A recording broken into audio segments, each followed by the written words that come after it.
Greetings! This is Griff Ruby, the Nostalgic Catholic, with another Isaac Asimov short story review. This one is contained in Amazing Story. It's been a while since he's had something published in Amazing. The first two stories and then nothing since then in Amazing until now. But this was one that that's where it had to go. It's a rather unusual story because it's actually part of the Robot series. Sort of. It's actually meant to be a comedy. And like I said, his name's not on the cover, nor is the story.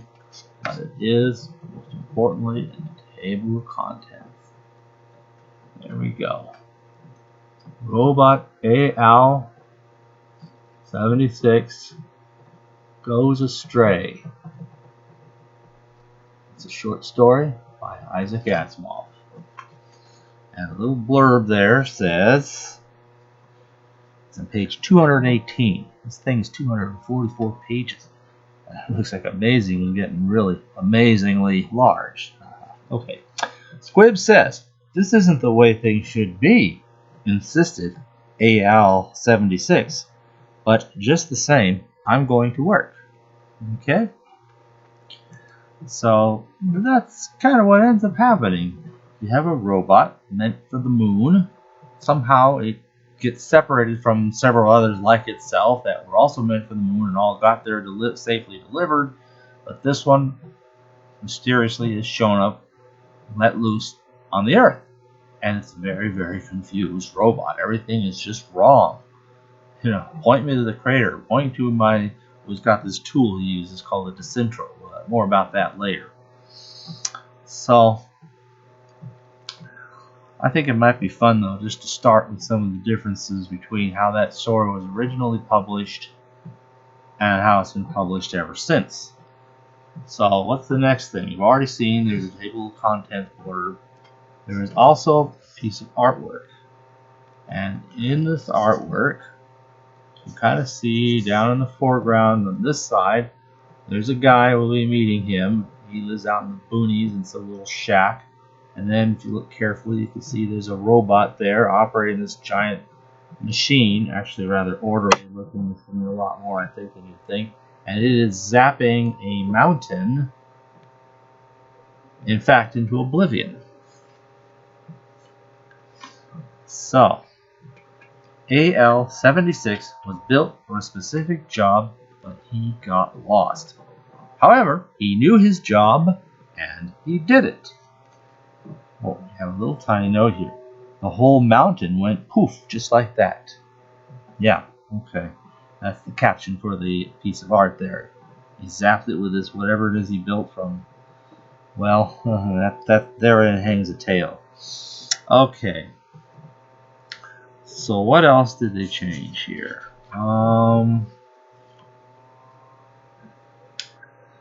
Well, one of the most obvious changes runs through this whole thing. You notice it says AL-76. It says it in the contents, it says it here. All throughout the text, it's always AL-76. Unless he just calls him, hey Al, and then they just have the AL and the L won't be capitalized. You know, or it's the model number 76 or the serial number, something 76. But other than cases where it would be legitimately separated out like that, it's always AL-76.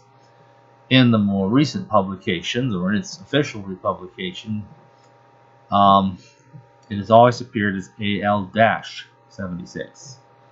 And indeed, one of the most pervasive differences throughout this whole original, as distinct from the reissue, is the coming and going of dashes. That's a dash that went away. There are some dashes that show up or not. The phrase machine gun appears not always as the two words you would normally expect and how it is in the more current printings, but as machine dash gun in most places here. One also finds dashes in the middle of words. I kind of like this one here. It says, Okay, let's see. At such times when he found himself able to retire to his special D-Lux doghouse, where he could smoke in peace and attend to his hobby of re-servicing household appliances. Obviously, those dashes are sucked out and they're just single words. Deluxe. I mean, whoever knew that deluxe was once a hyphenated word? Because it was of luxury. D is like a form of French or something of, and then lux is like luxury. So deluxe is of luxury. So somehow that's just become a single word. But apparently, either Asimov himself or the editors at Amazing were still thinking like it's a hyphenated word. And I guess resurfacing is kind of the same thing. So that would be kind of one small difference. Like I said, the hyphens kind of show up or disappear kind of in all sorts of places.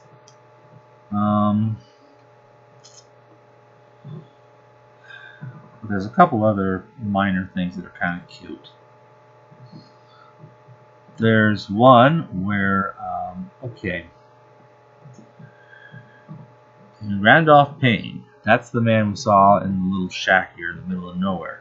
Unaware of his horrible mutilation and death, everybody thinks he's been killed and smashed by the big monster robot man. Robots. Bear in mind, even though this is a comedic story written as pretty much kind of like a satire, indeed, that's kind of how Asimov himself tried to view this, to give it its comedic aspect. Nevertheless, has, at least in the background and kind of on a pattern sort of similar to what we find in some earlier robot stories, some essential version of the three laws. Well, we don't hear the third law, but we hear the first and the second pretty well, or a variation of the first again. That you would do what a human orders you to do, as long as you are not ordered to do something that could injure a human. So there's a bit of the first law, having priority over the second. But there's also a place where he gets ordered. The farmer guy, hick guy, whatever, in the shack never seems to quite get it, that if you just tell the robot what to do, like you're issuing an order, he will do it. But instead, it's trying to persuade it, saying, you should just stay here. It's a big secret. There's all these things going on, and I'm going to protect you. And he never once says, stay here, until I tell you to do something else, and do nothing. He just didn't think to do that. They seem to do that a lot with these robots. I don't understand how to deal with them. Okay, anyway, so as a series of portraits of a robot at work is taking his pictures, they left nothing to the imagination. They might have been labeled robot gazing thoughtfully at a vacuum tube, or robot splicing two wires, or robot wielding screwdriver, or robot taking Frigidaire apart with great violence. Now, Frigidaire, that's a brand name of refrigerators, prominent then and even prominent in my youth. I'm not sure if it still exists now, but it's been around long enough that oftentimes refrigerators might just be called the Frigidaire because it was like one of the best known leading brands, and it kind of sounds, the name of it kind of tells you what it is. Frigidaire, that must be a refrigerator. That one got changed to refrigerator. We're taking out product placement, I guess. And what if Frigidaire goes out of business? So that's an understandable fix. One other really curious one. I've never seen this before. There's the local sheriff rounding up all these locals as local yokels, I might even say, as deputies. He's kind of talking like a hit guy again, to kind of surround where this place is and come in slowly to try to catch this out of control robot. And he's getting this warning or something like that, and he says, the robot, still presenting a broad metal back, said in a loud voice to person or persons unknown, watch. And as the sheriff opened his mouth to Kai-Yai a general order to fire.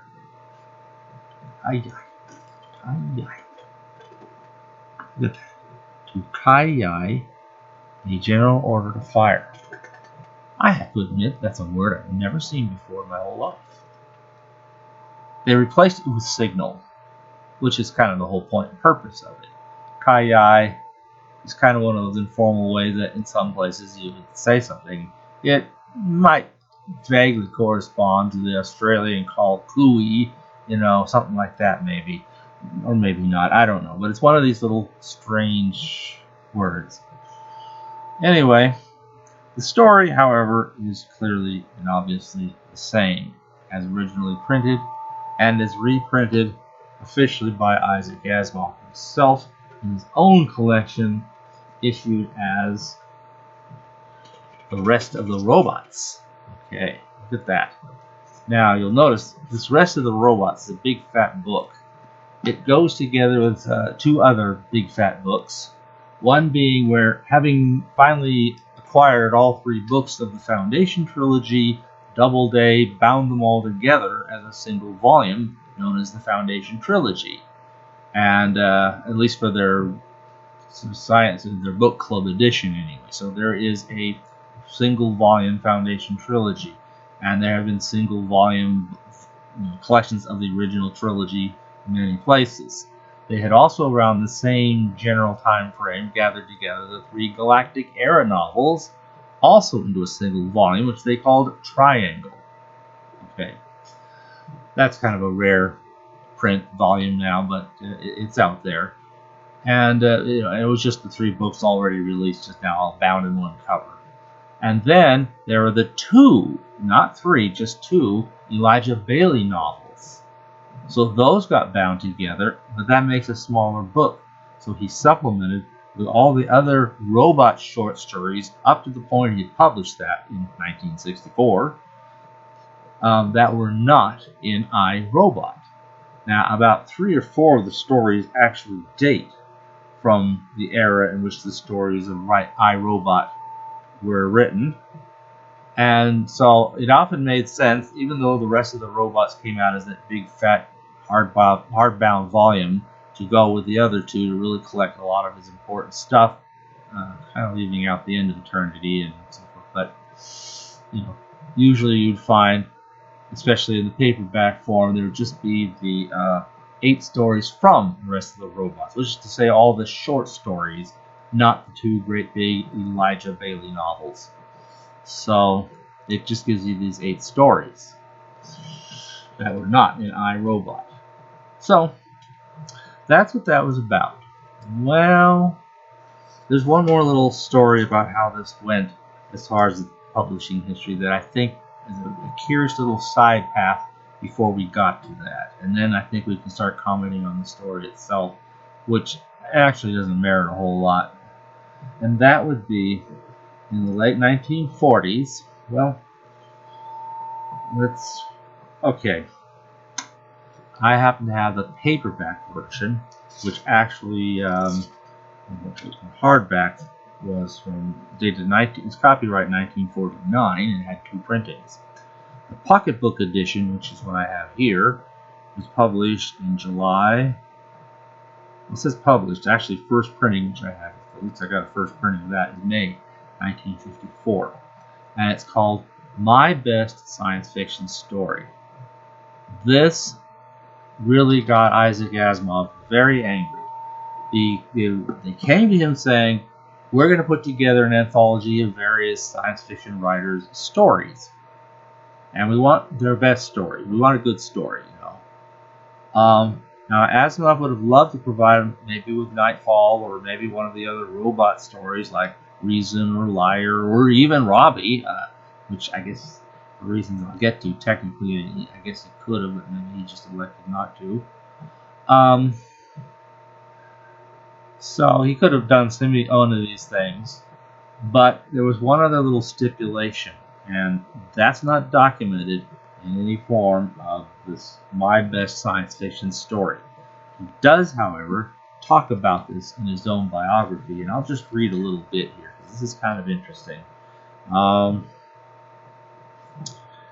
Alright, I received a request for a story for a new science fiction anthology.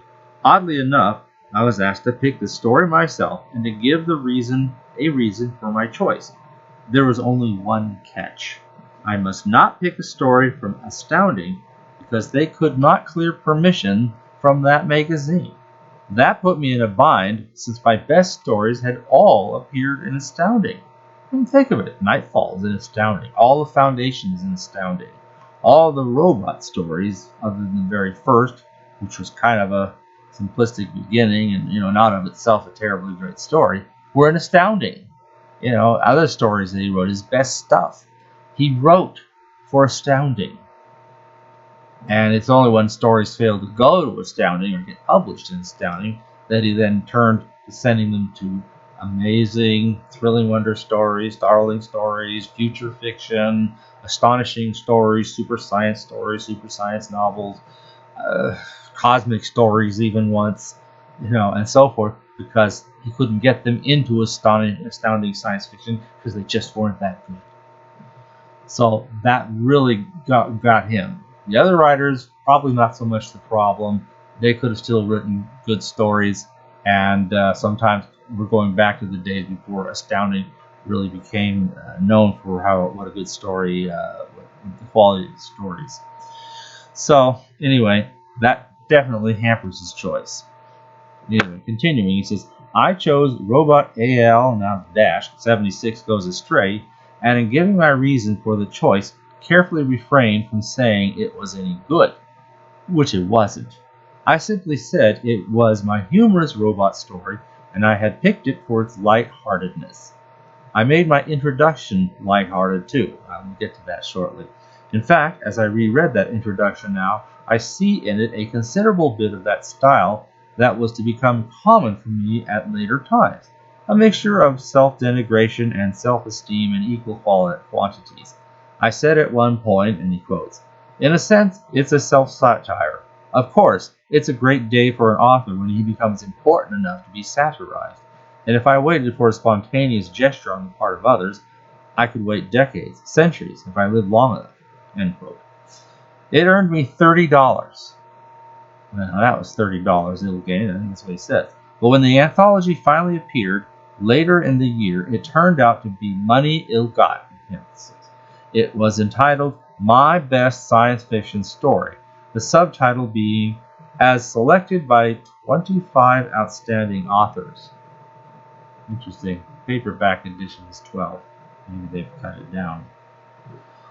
Okay. I didn't mind being an outstanding author, but my goodness, Robot AL-76 Goes Astray was not my best science fiction story, and I never said it was. I chafed quite a bit at that. Understandably so. I mean, it was not his best, even remotely close to that.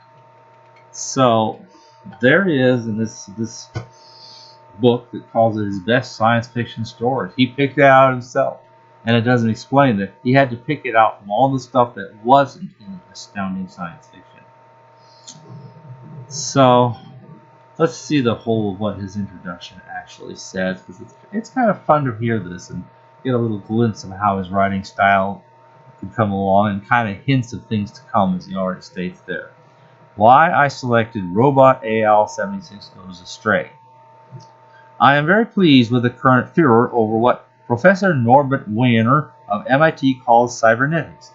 It is the science of thinking machines and is undoubtedly the theoretical basis for the eventual positronic robot. I have written 9 robot stories, and I wrote all 9 before I heard of the science. So anything about my robotic conceptions that doesn't fit the rigorous math of Professor Wiener must be forgiven me. Another reason for forgiveness, but one I am not anxious to publicize, is that I don't understand the mathematics even after having looked at his book. Okay. Anyway, the reason I chose Robot AL-76 Goes Astray from among the rest of the robot yarns for inclusion here is that it's the light-hearted one. In a sense, it's a self-satire. Well, that's a good way to kind of explain it so many years later. So, of course, it's a great day for an author when he becomes important enough to be satirized, and if I waited for a spontaneous gesture on the part of others, I could wait decades, centuries, if I lived long enough. so I took care of the satire myself and did it gently. This represents an ideal combination. A little more here. Okay, continuing. Incidentally, all my robots have been nice guys. None of them have ever been Frankensteinian products. This is not because of reluctance on my part to utilize plot cliches in order to make an honest penny, but it's just that I can't believe that a world run in the way we're running this one could possibly be harmed by being taken over by intelligent machines. In fact, that gives me an idea. The whole situation now might simply be a device on the part of God to institute. I know. Why do I tell you now? If I write it up, I can sell it for money.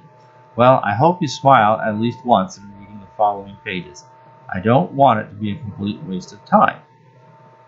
Now, one other thing that is kind of interesting to this ancient volume, however, since it is published well in advance of the rest of the robots, that's 1964, this one, 1949 and 1954, it has not been modified text-wise from the magazine edition. So, you don't have the table of contents squib, you don't have the artwork. But to the best of their ability, you have the squib. You have all the same other stuff, the exact same typography. You have ayai, you have the kai-yai, you have the Frigidaire, you have these different dashes, AL-76. All these little tiny differences are all there. So it's another place to see what is, apart from maybe there might be an accidental typographical difference, of which I can find none. You have what you had in the magazine.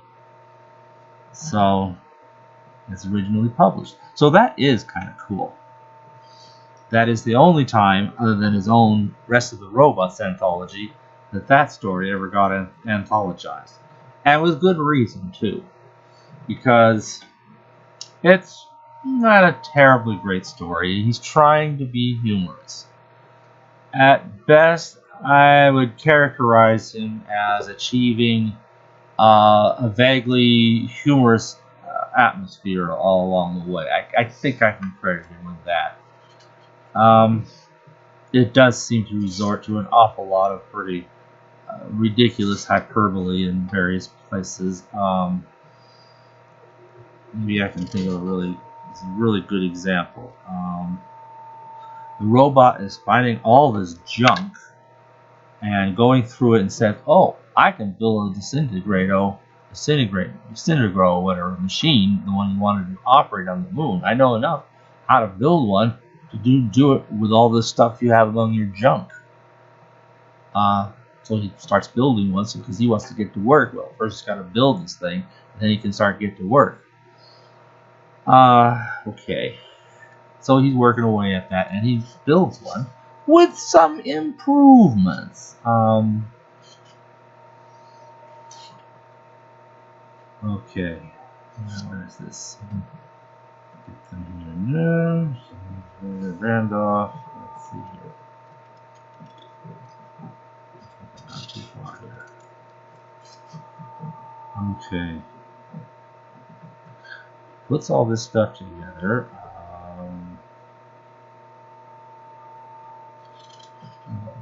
Where do you do this? Okay. Here we go. He's got this thing all put together from all these odds and ends. And the paragraph reads here: "It had been apparent for quite some time that the robot was more than slightly lunatic. Randolph Payne was himself an expert at homemade contraptions, having built several that could not have been exposed to daylight without searing the eyeballs of all beholders." There's already a little bit of hyperbole. But he had never even conceived of anything approaching the monstrosity that AL-76 was concocting. It would have made the Rube Goldbergs of his day die in convulsions of envy. Wow, Rube Goldberg, and Rube Goldberg's plurals if you have followers.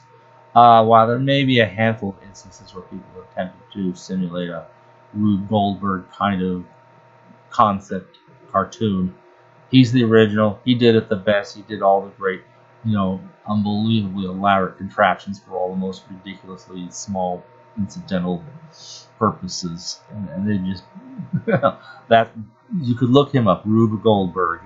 He's a very interesting cartoonist. So with this, I guess we're going to real credit. This is enough to make him die in convulsions of envy. Oh, it would have made Picasso quit art in the sheer knowledge that he had been hopelessly surpassed. It would have soured the milk in the udders of any cow within half a mile of it. Considering that when he turns this thing on, it shears off about the top 3/4 of a mountain and vaporizes it all, along with, according to the report here, some 3 cows. I kind of feel sorry for those cows. First, their milk gets soured in their udders, and then later on, they get vaporized. Well, apparently no harm to humans is really specifically humans. Harm to cows is perfectly permissible. So, I'm not sure the first law is totally all it should be. Anyway, the punchline is that this robot has somehow invented a way from these odds and ends to build this big zapping gun, kind of like you see like the drawing, probably a lot messier looking, I'm sure. With the power to vaporize the 3/4 of a mountain, along with those cows and other parts of trees and whatnot. And the whole thing, he powers it with a couple of flashlight batteries. Yeah, that's pretty good. That would have been pretty interesting to see how that works, of course. But the guy finally says stuff that is in fact a command. And he says, destroy that thing, ruin it, and forget everything about all this. And the robot, okay, that was all he needed was an order. Nobody ordered him to do anything before. Randolph Payne tried to persuade him of this or that, but he didn't just simply give you simple, straight order. Don't do this, do that instead. But he didn't do that until finally, in his panic, he just tells it, destroy that thing and forget all about it. And they're so mad because now they wish, even more than having their robot back, they could have found out how he did what he did. Because apparently a disintegro consumes an enormous amount of power. And to be able to make one that could be run with a couple of flashlight batteries would obviously be a very major asset to whatever it is they're trying to do with such a thing on the moon. Which, I don't know what that is. At any rate, it succeeds, as I said, in a kind of a moderate atmosphere of humor. And it does clearly reflect the 3 laws of robotics, or at least the first 2 of them for sure. But you can also see why it is not an iRobot and was definitely handled separately from his iRobot stories. So, there's a story with a lot of an interesting history. And I'm a little over on this, but it's an interesting story, I think, from historically. His first robot story that he couldn't put in iRobot. Well, thank you for listening to this unusually long presentation.